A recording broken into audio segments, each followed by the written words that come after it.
Okay, हम लोग पिछले शायद एक दो संडे से ये देख रहे हैं कि जिसके पास है उसे और दिया जाएगा, और जिसके पास नहीं है, मतलब थोड़ा बहुत है, तो वो भी उससे ले लिया जाएगा। तो हम ऐसा मानते हैं कि हमारे पास कुछ ना कुछ है, ठीक है, तो वो क्या होना चाहिए और बढ़ना चाहिए। कैसे बढ़ेगा? जब हम उसको उपयोग में लाएंगे, है ना, जब उसको हम अपने जीवन में उपयोग में लेंगे। ओके, सो मरकुस 4 अध्याय के 25 पद के आधार पर हम देख रहे थे कि हमारे पास क्या क्या है। तो दूसरा पत्रस 1 का 5 से 8 पद के अनुसार हमारे पास कौन कौन सी चीज़ें हैं जो नॉर्मली सबके पास है, सबके पास हो सकता है। हमने बात किया प्रयत्नशील होना। यदि आपसे कहा जाए कि क्या आप जानते हैं प्रयत्नशील होना क्या होता है, तो अगर कोई कहेगा मैं नहीं जानता हूं क्या होता है, तो शायद वो गलत बोलता है, क्योंकि किसी ना किसी चीज़ के लिए हम प्रयत्न करते हैं, है ना, प्रयत्नशील होते हैं। कभी कभी जो लोग किसी को धोखा देना चाहते हैं, तो धोखा कैसे दिया जाए उसके लिए लगातार क्या करते रहते हैं? प्रयत्न करते रहते हैं, है ना। कोई लोग अगर किसी को हेल्प करना चाहते हैं, उसके अंदर में हेल्प करने की इच्छा होती है, सहायता करने की इच्छा होती है, तो उसके लिए भी वे लोग लगातार मौका ढूंढते रहते हैं कि, ना, प्रयत्न करते रहते हैं कि कैसे हेल्प किया जाए। समझ रहे हैं? प्रयत्नशील हम दोनों अच्छे के लिए भी कर सकते हैं और बुरे के लिए भी कर सकते हैं। लेकिन यहां पर हम प्रभु से जो पाए हैं, जो चीजें प्रभु हमें सिखाता है, उन बातों में प्रयत्नशील होने की बात कर रहे हैं। अगर हम प्रयत्नशील रहते हैं, जो बातें अच्छी हैं, तो हम योग्य बनेंगे और हम सफलता को प्राप्त करेंगे। क्योंकि अंत में क्या कहता है? अगर ये सब कुछ तुम्हारे पास है, तो इनके कारण से आप कभी भी अयोग्य नहीं बनेंगे, आप निष्फल नहीं होंगे। इसका मतलब ये चीज अगर हो तो हम हमेशा सफलता की आशा रख सकते हैं। ओके, प्रयत्नशील होने के बारे में हमने बात किया, विश्वास के बारे में हमने बात किया, सद्गुण ज्ञान के बारे में बात किया। आज दो बहुत ही महत्वपूर्ण शब्द के बारे में हम लोग ध्यान देंगे। एक है संयम और दूसरा है धीरज। कितने लोगों ने संयम शब्द सुना है पहले कभी? सुने? मुझे नहीं पता है संथाली में संयम को क्या बोलते हैं। कोई संथाली का अच्छा जानकार है तो बता सकते हैं। संयम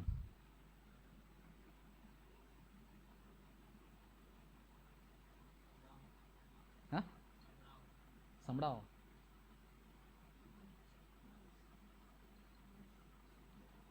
संभड़ाओ तो वो हो गया, क्या बोलते हैं, संभालना।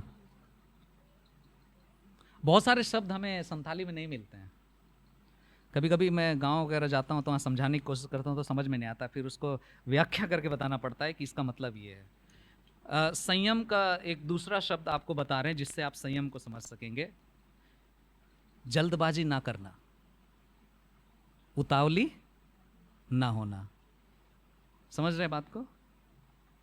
किसी चीज को करने के लिए, कोई भी निर्णय लेने के लिए जल्दबाजी नहीं करना, उसको क्या बोला जाता है? संयम। ओके, चलिए, मैं इन दिनों में एक पुस्तक पढ़ रहा हूँ, उसी के माध्यम से आप सबको भी जो मुझे सीखने को मिल रहा है उसको मैं आपके साथ में बांट रहा हूँ, ठीक है। संयम की परिभाषा है अधिकता का त्याग करके थोड़े में निर्वाह करने का गुण संयम कहलाता है। क्या? संयम अधिकता का त्याग करके थोड़े में निर्वाह करने का जो गुण होता है वो क्या कहलाता है? संयम। थोड़ा सा ना, कभी कभी हम लोग बोलते हैं ना, मैं संतुष्ट हूँ, कभी कभी इस वाक्य को हम लोग इस्तेमाल करते हैं। लेकिन संतुष्टि ये नहीं है, संतुष्टि की बात नहीं कर रहा है, लेकिन जब अधिकता है ना, ज़्यादा, जब हम उसको त्याग करते हैं, उसका बलिदान करते हैं ना, त्याग करते हैं, और जो कुछ है थोड़े में हम क्या करते हैं, चला रहे हैं। सो क्या बोला जाता है, हाँ, इसके अंदर में इंग्लिश में एक शब्द है जो कहा जाता है सेल्फ कंट्रोल। सुने? इंग्लिश में पढ़ने वाले बच्चे लोग जानते होंगे, देखिए, जो लोग इस शब्द को सुने, सेल्फ कंट्रोल।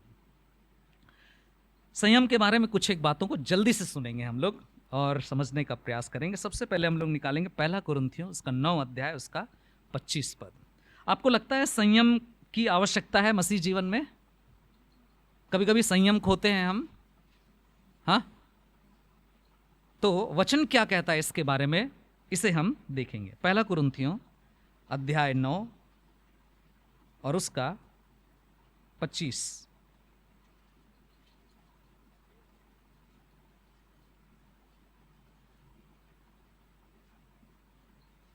मिला किसी को? पढ़ना चाहेंगे?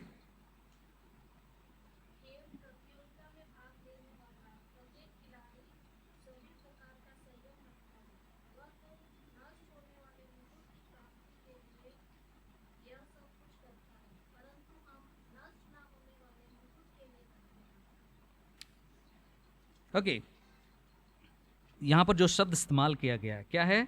संयम। कौन, किसका उदाहरण दे रहा है? जो खेल प्रतियोगिता में भाग लेता है।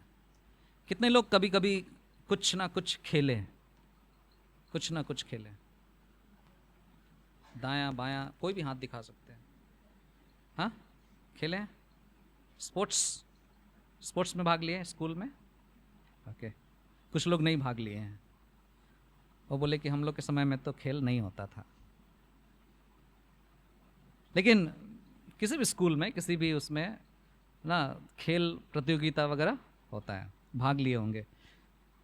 फिर अगला सवाल हम पूछ सकते हैं, कितने लोगों ने फर्स्ट प्राइज पाया? इस सेकंड, थर्ड, कुछ ना कुछ पुरस्कार पाए। ओके, उसको कौन सा खेल बोलते हैं जो पैर बांध करके दौड़ते हैं? 2 जन अलग अलग लोग पैर बांध लेते हैं और फिर क्या? 3 लेग रेस, 3 पैर दौड़, ऐसे ही ना? कभी दौड़े आप लोग? हाँ, गिरे हैं कभी?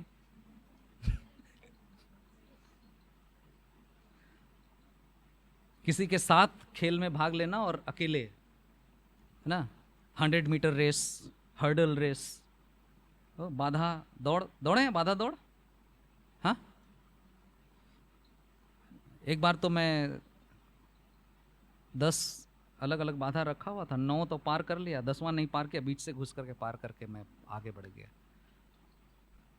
कूदने का मन नहीं कर रहा था,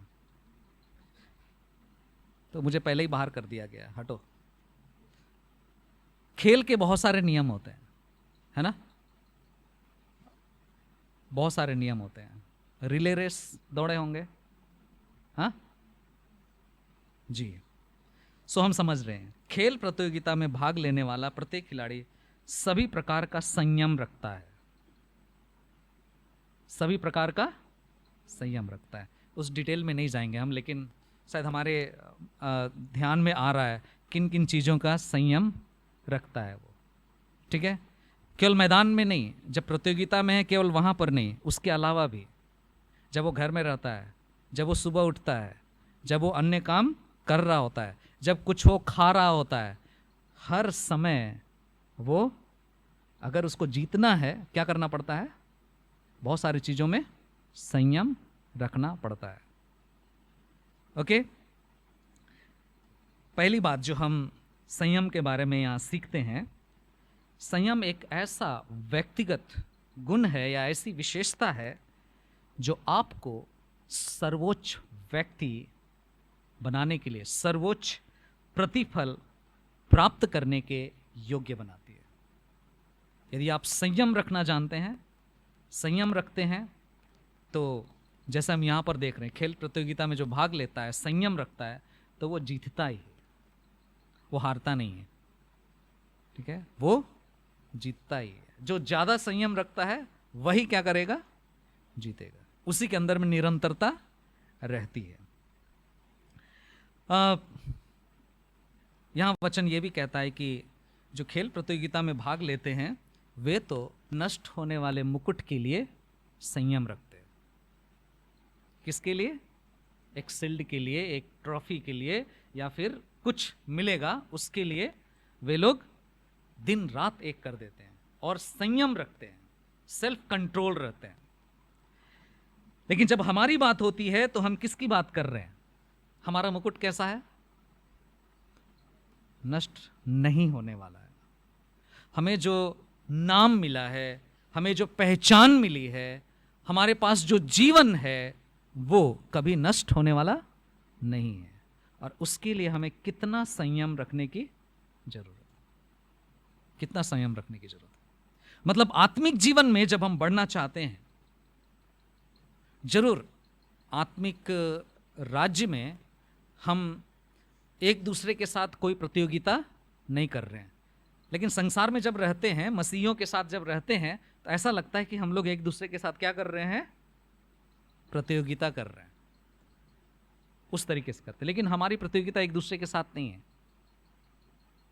लेकिन जरूर हमें मुकुट मिलेगा, जरूर हमें प्रतिफल मिलेगा, परमेश्वर देगा। और उसके लिए वो कहता है कि संयम रखें, संयम रखें। सर्वोच्च प्रतिफल पाने के लिए बहुत जरूरी है। और एक दो बात देखेंगे जो हमें मिलता है सबोपदेशक की पुस्तक, उसका 10 अध्याय और उसका 17 पद। यहां संयम के बारे में हम क्या पाते हैं? ये कुछ अच्छे सकारात्मक गुण हैं जिसको हम देख रहे हैं, संयम के बारे में हम बात कर रहे हैं। सबोपदेशक उसका 10 अध्याय और उसका 17 वचन।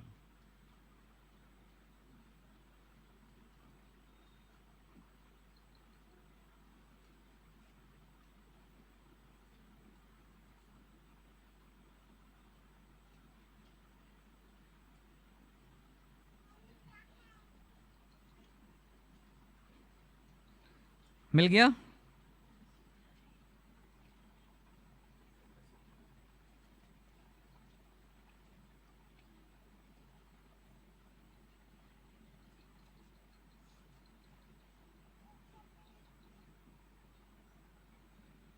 चलिए पढ़िए कोई।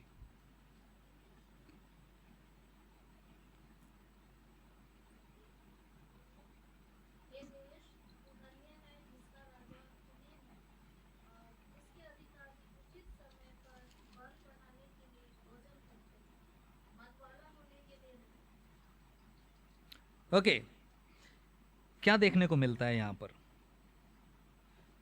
यहां से हम सीख सकते हैं कि जो व्यक्ति संयम रखता है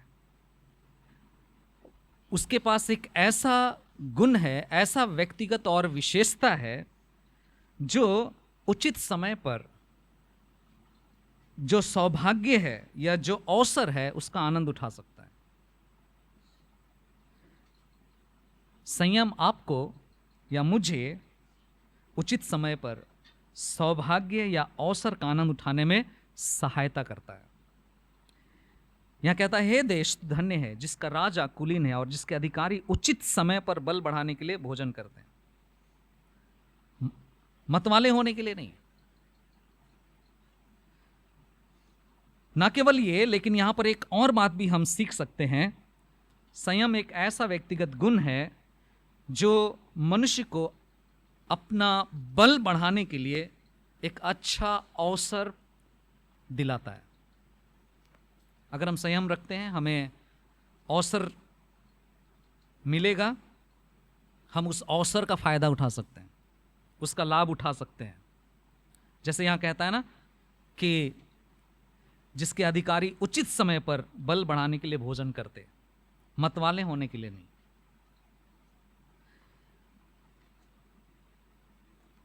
नीति वचन उसका 14 अध्याय और उसका 29 पद। यहां हम क्या पाते हैं?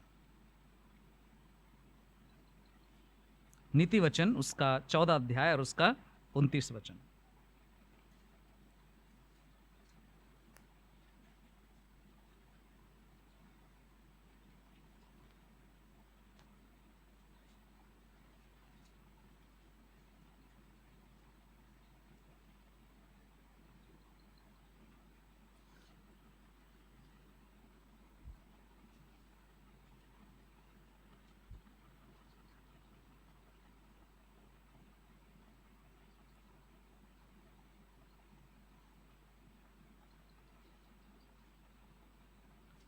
बहुत खास गुण है यहां पर। क्या कहता है 29 पद? जो क्रोध करने में विलंब करता है, जो क्रोध करने में विलंब करता है वह बड़ा समझदार है, परंतु जो शीघ्र क्रोध करता है वह मूर्खता को बढ़ाता है। यहां पर संयम शब्द नहीं लिखा हुआ है, लेकिन इस वाक्य में संयम छुपा हुआ है। समझ रहे हैं? अगर हमारे पास संयम है, अगर आपके पास संयम है, तो आप उत्तेजित होकर काम ना करने में आपको मदद मिलेगी। आज हम सबके बहुत सारे काम इसलिए बिगड़ते हैं क्योंकि हम उत्तेजित होकर तुरंत कर देते हैं, उत्तेजित होकर तुरंत बोल देते हैं, उत्तेजित होकर तुरंत हम प्रतिक्रिया बता देते हैं, सोचते नहीं हैं। इसके बोलने से, ऐसा करने से, ऐसा विचार रखने से, इस तरह से सोचने से, इस तरह से कल्पना करने से हमारी खुद की ही हानि होगी। हम ये नहीं सोचते। किसी ने कुछ बोल दिया, किसी ने कुछ कर दिया, किसी ने कहीं पर कुछ बात कर दिया, उत्तेजित होकर हम तुरंत मुंह पर बोल दिया। और हम कभी कभी बड़ा सफाई देते हैं, हम बहुत अच्छे से बोलते हैं। क्या बोलते हैं? देखिए, हम अपना मन में नहीं रखते, हम सब कुछ बोल देते हैं सामने, लेकिन क्या हो रहा है? वो उत्तेजित होकर के बोल रहे हैं।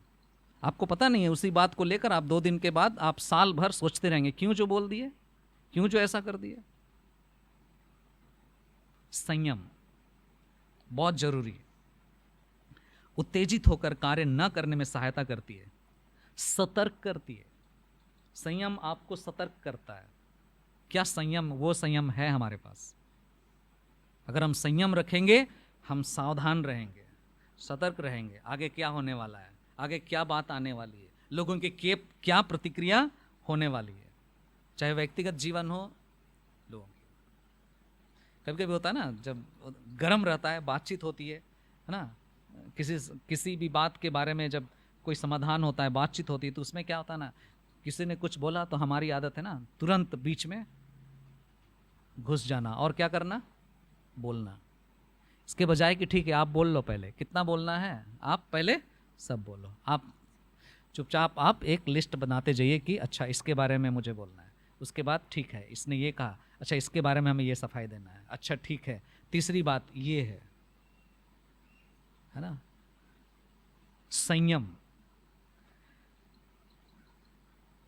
संयम मनुष्य को उत्तेजित होकर कार्य न करने में सहायता करती है और उसे सतर्क करती है। संयम नहीं होने के कारण लोग गलत प्रतिक्रिया देते हैं, गलत प्रतिक्रिया कर बैठते हैं। संयम अगर हो आपके और मेरे पास, तो हम एक परिवर्तित मनुष्य दिखाई देंगे, एक बदले हुए मनुष्य दिखाई देंगे और एक समझदार मनुष्य दिखाई देंगे। क्यों? जब यहां कहता है जो क्रोध करने में विलंब करता है वो बड़ा समझदार है। एक्चुअल में यहां पर शायद ऐसे लिखना चाहिए, जो संयम रखता है वो एक्चुअली में क्या है? समझदार। किसी भी एंगल से कोई भी जब क्रोधित होते हैं ना, तुरंत क्रोध करते हैं, वो संयम के ना होने के वजह से वो लोग क्या होते हैं? क्रोधित होते हैं। सोचते नहीं है, पूछते नहीं है, या जानना नहीं चाहते कि आखिर ऐसा हुआ, ऐसी बातें हुई तो क्यों हुई, इसको समझने का प्रयास नहीं करते। बस है ना, धड़ धड़ धड़ धड़ बहुत सारे ऐसे कदम ले लेते हैं जिसमें वो खुद दिखा देते हैं कि हम कितने मूर्ख हैं। जो क्रोध करने में विलंब करता है वो बड़ा समझदार है, परंतु जो शीघ्र क्रोध करता है, मतलब जो संयम नहीं रखता है, वह मूर्खता को बढ़ाता है। याद रखिए, हमारा संयम के बिना कोई भी किया गया कार्य हमें मूर्खता की ओर क्या कर रहा है, बढ़ा रहा है। सावधान रहना बहुत जरूरी है। चलिए नीति वचन में ही हम 28 अध्याय में आएंगे और एक गुण को देखेंगे संयम के विषय में। नीति वचन 28 अध्याय और उसका 16 वचन।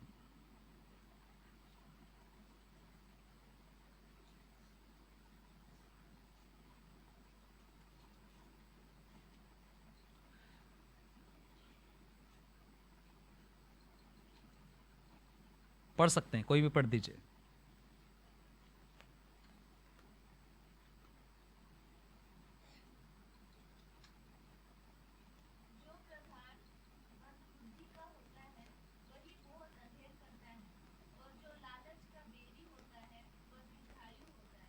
ओके,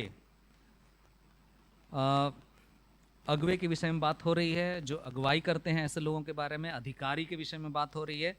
आईबीपी के बाइबल कहता है कि घोर अत्याचारी शासक में समझ की घटी होती है, परंतु जो अन्याय के लाभ से घृणा करता है, अन्याय के लाभ से घृणा करता है, वह दीर्घायु पाएगा। संयम किसी भी अधिकारी को, किसी भी अगुवे को, किसी भी जन को अपने अधिकार का और शक्ति का दुरुपयोग करने से उसे बचाता है। संयम ना होने के वजह से कई बार मसीही अधिकारी लोग भी गलत निर्णय लेते हैं, संयम के ना होने की वजह से। अगर उनके पास संयम हो, चीजों को गौर से ध्यान से देखें, तो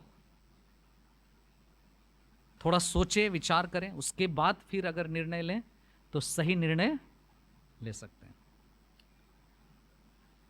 और इसीलिए बहुत सारे आप ना पाएंगे संयम के ना होने की वजह से ही बहुत सारे लोग ऊंचे पद में हैं, प्रभु को जानने वाले लोग हैं, लेकिन वो अपने शक्ति का क्या कर रहे हैं, दुरुपयोग कर रहे हैं। संयम की घटी है। कभी हो सकता है कि परिस्थिति को देख करके वो ना संयम नहीं रख पाते हैं, कभी कुछ और बातें होती होंगी, दबाव है किसी चीज का जिसके वजह से।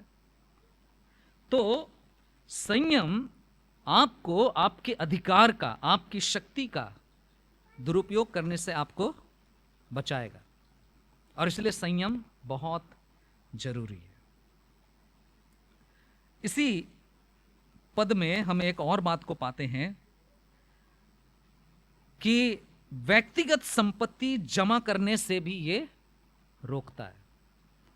वो जो लिखा है ना, अन्याय के लाभ से, क्या कहता है, अन्याय के लाभ से घृणा करता है। जो संयम रखता है वो उल्टा सीधा पैसा इकट्ठा करने के बारे में नहीं सोचता, क्योंकि उसको पता है अन्याय के लाभ से पाया हुआ धन कभी भी रुकता नहीं है, उसमें आशीष नहीं होती है, उसमें और अधिक बेचैनी होती है। आप किसी का भी उदाहरण ले लीजिए, बहुत सारे ऐसे मसीही हैं, बहुत सारे ऐसे नामधारी मसीही लोग भी हैं, जो लोग बहुत तरह के घोटाले में फंसे हुए हैं। लेने के समय, खाने के समय तो वो लोग खा लिए, लेकिन अब जीवन भर या तो केस के पीछे पड़े हुए हैं, डेट पर डेट उनको मिलते जा रहा है, हर समय उनको धक धक होते रहता है। और अभी बहुत सारे लोगों के जीवन में ऐसी स्थिति हो गई है कि उस समय तो बहुत धन था, बहुत कुछ कर लिया, लेकिन अब सोचना पड़ता है, अगले सप्ताह अगर हमको 500 रुपया चाहिए, 500 रुपया से सब्जी खरीदना हो, उसके बारे में भी क्या करना पड़ता है, सोचना पड़ता है, किसी से उम्मीद रखनी पड़ती है। ऐसा जीवन लोगों का हो गया। परमेश्वर का वचन बहुत साफ साफ रीति से कहता है, इसका मतलब है हमारा जो धन है उसके प्रति भी कहीं ना कहीं हमें संयम रखने के विषय में इसका दोनों का क्या है, एक संबंध है ना। जो हम कमाते हैं वहां पर भी है ना, जो धन हमारे पास है उसको कैसे इस्तेमाल करना है, कैसे खर्च करना है, उसके प्रति भी संयम का कहीं ना कहीं कुछ रोल है ना। कभी कभी होता ना कि पैसा आया, ये ले लिया, वो ले लिया, वो ले लिया, अंतिम सप्ताह पता चला कि अब कैसे चलेगा घर। कई बार परमेश्वर को, जो परमेश्वर का हिस्सा है, हम कई बार नहीं दे पाते। खैर वो विषय नहीं है। संयम अन्याय के लाभ से घृणा कराता है।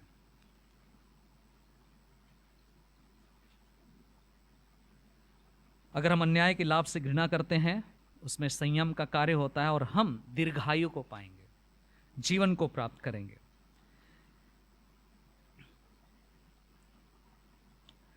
अंत में संयम के संबंध में गलातियों 5 अध्याय उसका 22 और 23 पद को देखेंगे।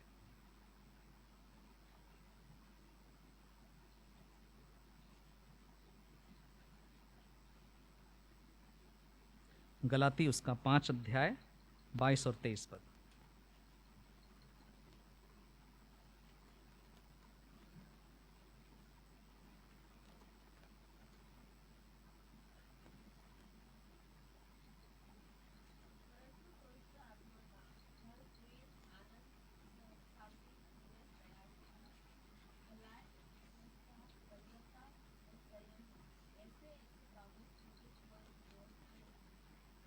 ओके, यहाँ पर काफ़ी कुछ सूची में दिया गया है नाम, लेकिन केवल संयम के बारे में बात करेंगे। शुरू में देखिए लिखा है पवित्र आत्मा का फल, बाकी लिस्ट है फिर मैं पढ़ूंगा।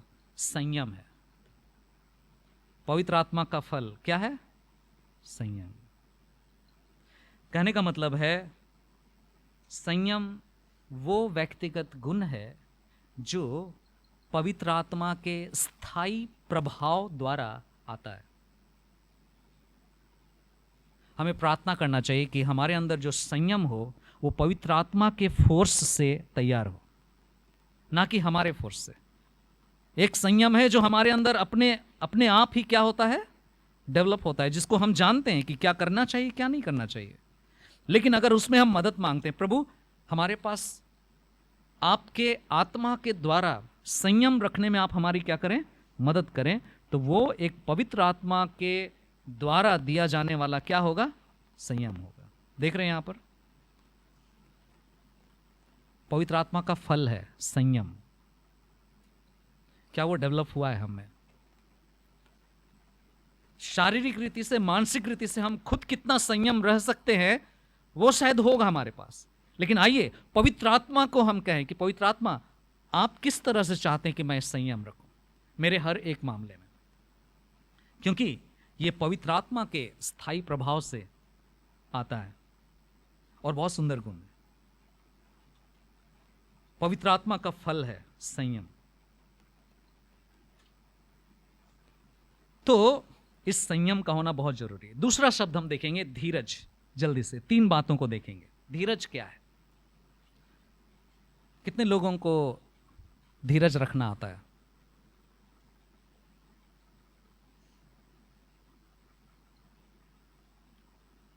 स्टेशन में अगर ट्रेन का इंतजार करना पड़े तो, रिजर्वेशन हो तो, कुछ भी हो जाए, धीरज अच्छी तरह समझ में आता है ना?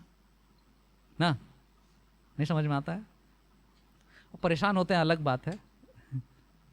हाँ, क्या ये ट्रेन भी आज ही के दिन क्या होना था, लेट से आना था, या ट्रेन में बैठे हैं और लेट हो गई और सामने से 3-4 ट्रेन को पास करा रहा है और कहीं पर आप पड़े हुए, ना पानी है ना कुछ खाने को है। वहाँ ट्रेन सिखाता है हम लोगों को, बेटा कोई बात नहीं, ट्रेन पहुंच जाएगी अपने समय पर। जीवन के कई क्षेत्र में धीरज की आवश्यकता है। आपको थोड़ा थोड़ा एक ही जैसा लगेगा, संयम और धीरज दोनों कैसा लगेगा, एक ही जैसा लगेगा। संयम में जो सेल्फ कंट्रोल्ड है, धीरज है जिसको बोलते हैं पेशेंस। आप कितना पेशेंस रख सकते हैं, आप कितना धीरज रख सकते हैं, है ना। कभी कभी दिन भर 3 घंटे 4 घंटे आप बिना पानी पिए रह सकते हैं। कभी कभी आप बोलेंगे नहीं, अगर अभी नहीं मिला तो मैं मर जाऊंगा, मर जाऊंगी। हाँ, कभी कभी मजबूरी ऐसा होता है कि मिलता ही नहीं है पानी, तो भी आप जिंदा रहते हैं, है ना। और उस समय में उसके बारे में सोचिए, और फिर तुरंत अगर आपको नहीं मिल रहा है तो सोचिए कोई बात नहीं, मरेंगे ना, कोई बात नहीं, शांत रहिए। धीरज, धीरज की परिभाषा,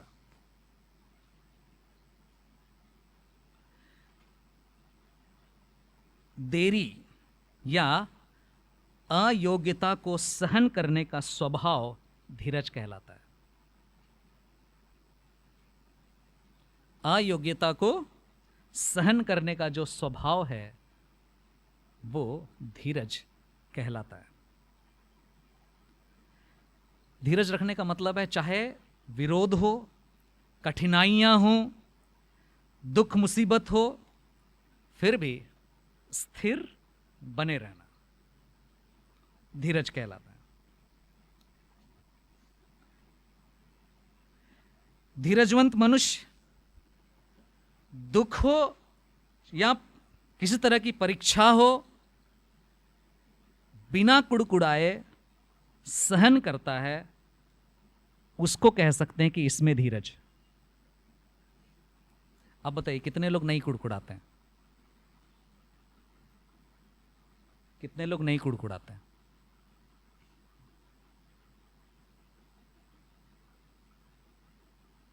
सब परफेक्ट हैं ऐसा लग रहा है।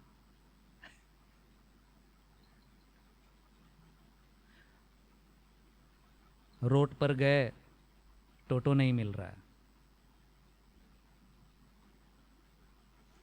हाँ, पैसा रहता तो हम ही खरीद लेते टोटो। नहीं, हाँ, डॉक्टर के पास गए, लंबी लाइन लगी हुई है, हाँ, अगर बीके सिन्हा के पास आप जाएंगे तो मरांगो वहां रहेंगे, मदद मिल जाएगा आपको। लेकिन नहीं है कोई मददगार, तो जान पहचान नहीं है, तो हाँ, अच्छी परीक्षा होगी आपके धीरज की। हाँ, बिजली का बिल जमा करने जाना हो, बहुत चालाक हैं लोग आजकल, है ना। और समय लेडीज याद नहीं रहेंगे, लेकिन चाहे बिजली का बिल जमा करना हो या ट्रेन टिकट बुक करना हो, किन की जरूरत होती है, लेडीज की। धीरज का काम हर जगह पर है, मालूम है। कभी कभी आपको अपने जीवन के लिए, कभी कभी शायद जो आपके साथ लोग हैं ना, आपके तरीके से नहीं कर रहे हैं, अयोग्य है वो ना, आपको बता रहे हैं क्या है, हम भाई अयोग्य हैं, तुमको सहन करना है। हमको क्या करना होगा, सहन करना है। वही क्या कहलाता है, धीरज। परमेश्वर ने मुझे धीरज रखने में बहुत मदद किया। मैं जिस तरह से बड़ा हुआ, जिस तरह से मतलब सेवा में आकर के मैं बहुत ज़्यादा, हाँ, मैं धीरजवंत बनना सीखा हर एक बातों में, चाहे व्यक्तिगत जीवन हो, चाहे पारिवारिक जीवन हो, चाहे ना जो कलीसिया की सेवकाई हो, हर एक बातों में ना शांत रहता हूँ, सहता हूँ। ये बहुत अच्छा गुण है। क्यों? 3 बातें धीरज के विषय में जानना बहुत जरूरी है। जो धीरज रखता है वो फल ला सकता है, अच्छे फल ला सकता है। लूका उसका 8 अध्याय उसका 15 पद, वो फल लाएगा ही लाएगा। लूका उसका 8 अध्याय उसका 15 वचन।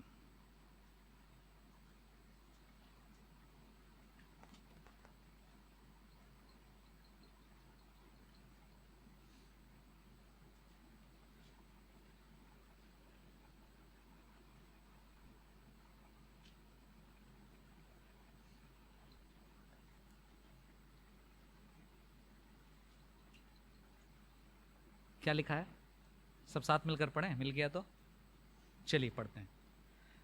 अच्छी भूमि के बीज वे हैं जो वचन सुनकर अपने शुद्ध और अच्छे हृदय में उसे दृढ़ता से रखते और बड़े धैर्य से फल लाते। कैसे फल लाते हैं? बड़े धैर्य से। अगर आप धैर्य रखना जानते हैं, फल मिलेगा आपको। ठीक, कुछ भी हो जाए फल मिलेगा। मैं लिख करके देता हूं, चाहे वो आपकी पढ़ाई हो, चाहे वो आपकी, बहुत सारे लोग जो बैचलर है ना, अपने लाइफ पार्टनर को, अपने जीवन साथी को ढूंढने की बात करते हैं। धैर्य रखिए किसी भी बात के लिए। और अक्सर जो धैर्य नहीं रखता है वो बहुत नुकसान सहता है और बाद में जीवन भर अफसोस करते रहते हैं। थोड़ा सा रुक जाते, थोड़ा सा धीरज रख लेते, हमारे ही अच्छे के लिए होता है। अब क्या करेंगे? इसी तरीके से जीना है, इसी तरीके से क्या करना है? आगे बढ़ना है। किसी भी फसल को पककर तैयार होने में कितना समय लगता है? कम से कम 2 महीना, 3 महीना, 3 महीना। 3 महीना उसे इंतजार करना पड़ता है। बीज लगा के अगले दिन तो नहीं चला जाता, 1 सप्ताह बाद तो नहीं चला जाता।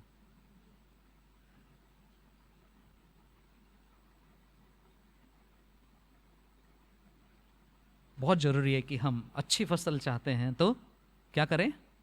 धैर्य रखें। अच्छी भूमि के बीज वे हैं जो वचन सुनकर अपने शुद्ध और अच्छे हृदय से उसे दृढ़ता से रखते और बड़े धैर्य से क्या करते हैं? फल लाते हैं। धीरज हमें फलवंत करता है, फल लाने में मदद करता है। दूसरी बात, इब्रानियों 6 अध्याय उसका 12 पद।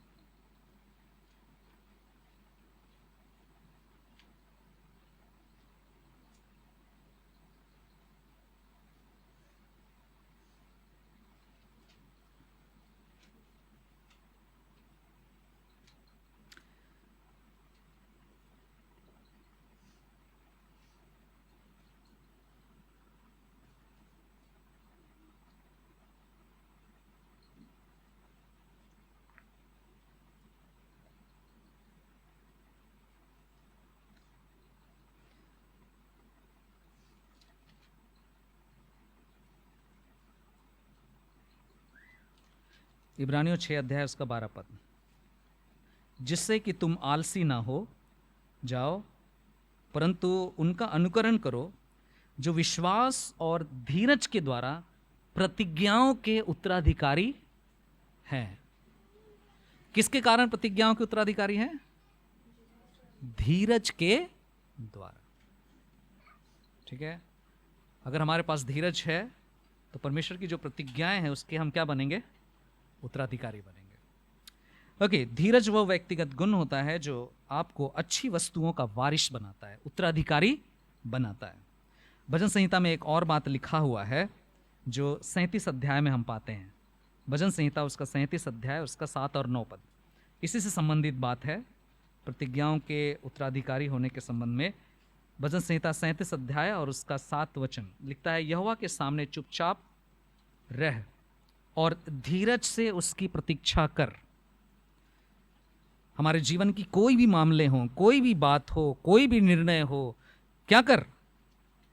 धीरज से उसकी प्रतीक्षा कर।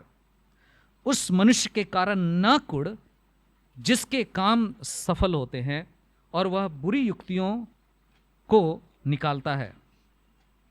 7 पद देख लिए।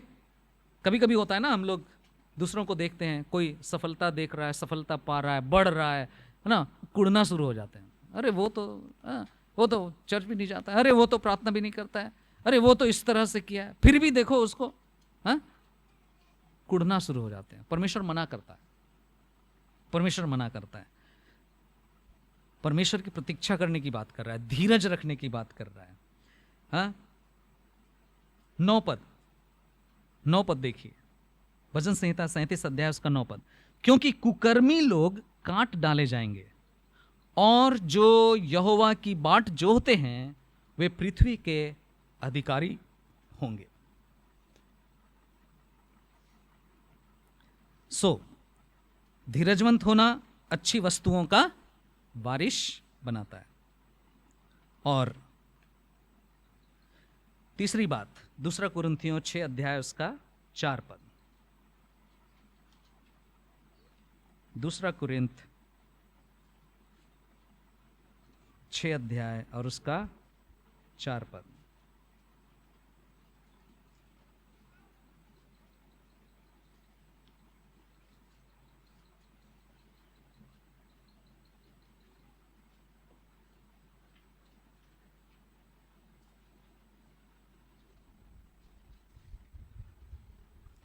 परंतु हर एक बात में परमेश्वर के योग्य सेवकों के सदृश अपने आप को प्रस्तुत करते हैं, अर्थात बड़े धैर्य में, क्लेशों में, अभावों में, संकटों में, मार खाने में, बंदी किए जाने में, उत्पातों में, परिश्रम में, जागने में, भूख में, पवित्रता में, ज्ञान में, धीरज में, कृपालुता में, पवित्र आत्मा में, सच्चे प्रेम में, सत्य के वचन में, परमेश्वर के सामर्थ्य में, धार्मिकता के हथियारों को दाएं बाएं हाथों में लेकर आदर और निरादर में, यश और अयश में, बदनामी और सुनामी में, धोखा देने वालों के सदृश समझे जाते हैं, फिर भी सच्चे हैं। फिर भी सच्चे हैं क्या मतलब है? धीरज एक ऐसा व्यक्तिगत गुण है जो आपको ग्रहण योग्य बनाता है।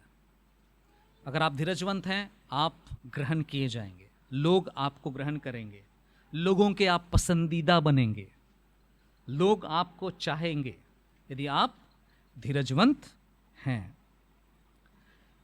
हमें धीरजवंत को अपने जीवन में बढ़ाना चाहिए, तब हम ऐसे व्यक्ति बनेंगे जो कहलाए जाते हैं जिसके पास है। हम लोग बात करें जिसके पास है उसे और दिया जाएगा। मेरे पास धीरज है, मैं उस धीरज को उपयोग करूंगा, मुझे उस धीरज में और अधिक क्या किया जाएगा? बढ़ाया जाएगा, और धीरज का फल मिलता है ना। हम धैर्य से क्या कर पाएंगे?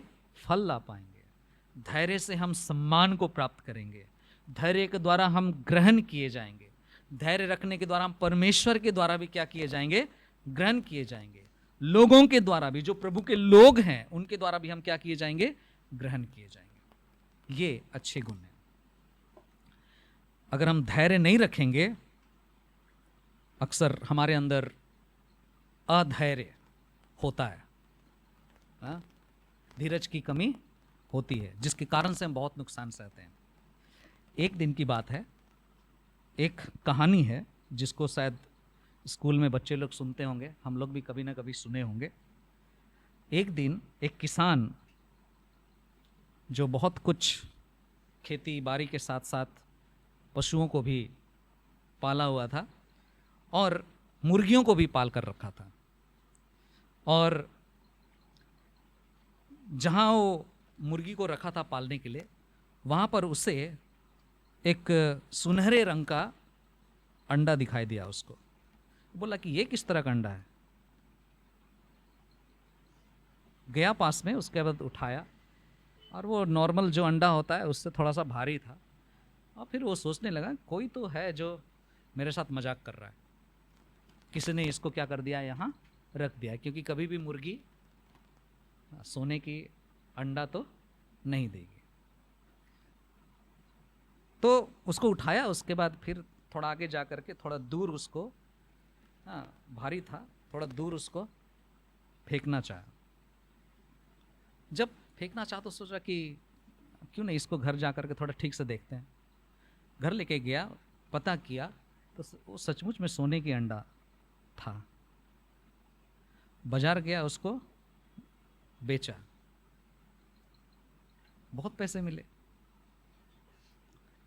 हर दिन एक अंडा उसको मिल रहा है, बहुत खुश। धीरे धीरे वो अपना जो भी सुधार करना है घर में, वो सब क्या कर रहा है? सुधार कर रहा है। दिन बीतता गया,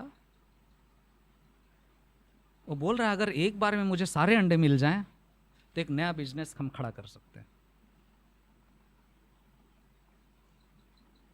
कहता है कि कल मैं उस मुर्गी को चीरूंगा, काटूंगा, उसके अंदर से सारे अंडे निकालूंगा और एक ही बार में बेचूंगा, ताकि एक बड़ा सा बिजनेस हम क्या कर सके, शुरू कर सके। अगले दिन वो सचमुच में गया और मुर्गी को काटा और सोचा कि वहाँ बहुत सारे अंडे मिलेंगे। मुर्गी काटा तो वहाँ एक भी अंडा नहीं मिला।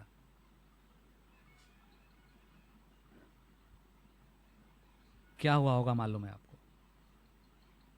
हाँ, अगर वो धीरज रखता, हर दिन एक एक अंडा ही इस्तेमाल करता, तो जीवन चलता। अब उसको एक अंडा भी मिलने वाला नहीं है। कहने का मतलब ये है, अगर धीरज नहीं है तो जो नुकसान होने वाला है वो आपको नहीं पता। हमारे बोलने में, व्यवहार करने में, चीज़ों को अनुमान लगाने में बहुत ज़रूरी है कि हम क्या रखें, धैर्य रखें, परेशान ना हो। हम लोग कभी कभी परेशान होते हैं ना, जिसके वजह से कई बार हम लोग धैर्य को खो देते हैं। धीरज रखिए। हम लोग कौन है? परमेश्वर पर विश्वास करने वाले। परमेश्वर भी हमारे प्रति धीरज रखा, है ना। हम जितने बुरे थे, हम जितने खराब थे, अगर हमारे साथ हमने जो किया था उसके अनुसार हमसे अगर बदला लेता तो शायद हम में से कोई भी यहाँ पर नहीं होते। लेकिन उसने हमारे प्रति धीरज रखा और हम सबको चुना, हम सबको बुलाया, अवसर दिया कि हम यहाँ पर आए। अगर हमारे अंदर धीरज नहीं है तो अधैर्य की ताकत इतनी है कि ये किसान जिस तरह से बाद में शायद सिर पकड़ के भी रो रहा होगा, कुछ भी कर रहा होगा, लेकिन अब कभी भी उसको वो नहीं मिलने वाला है। बहुत सारा नुकसान हो गया, उसको कोई फल नहीं मिलने वाला। हमारे जीवन में भी अगर धीरज की कमी है तो हम फल नहीं प्राप्त करेंगे, हम नुकसान को सहेंगे और एक दिन ऐसा नुकसान सहेंगे कि हम खुद को शायद विनाश की ओर बढ़ते हुए देख पाएंगे। जरूरी है कि हम धैर्य को अपने जीवन में बढ़ने दें। परमेश्वर हम सबको आशीष दे। आइए हम लोग प्रार्थना करेंगे।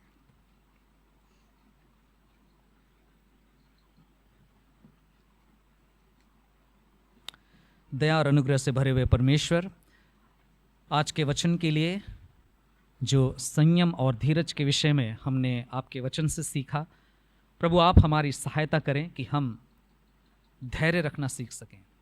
हमारे जीवन में बहुत सारे क्षेत्र हैं जहाँ पर शायद हमें अपने जीवन से जुड़ी हुई बातों में, शायद हमारे साथ जो लोग हैं, हमारे जीवन से जुड़े हुए लोगों के प्रति, शायद हमारे जीवन में जो जुड़े हुए लोग हैं उन लोगों के व्यवहार के प्रति, उन लोगों के विकसित होने के प्रति, और भी कई अन्य चीज़ें हैं जो हमारे जीवन में है, शायद उनके प्रति हमें धैर्य रखना कितना जरूरी है आप हमें याद दिलाते हैं।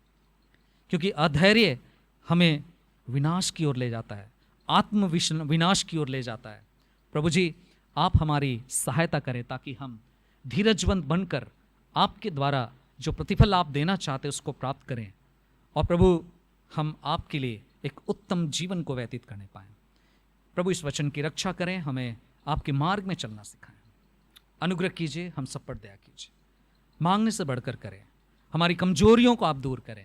यीशु आप अपने लहू से हमें धोएं, शुद्ध करें, पवित्र करें, आपकी ओर देखना सिखाएं, आपके द्वारा हर एक जरूरतों को पूरी होते हुए देखने के लिए आप मदद करें, आपके वचन की ओर ध्यान रखने के लिए मदद करें। प्रभु आपको धन्यवाद देते हैं, सारी आदर महिमा आपको देते हैं। प्रार्थना धन्यवाद को अपने उद्धार करता यीशु के नाम में चढ़ाते दया सुनिए और ग्रहण कीजिए। आमीन।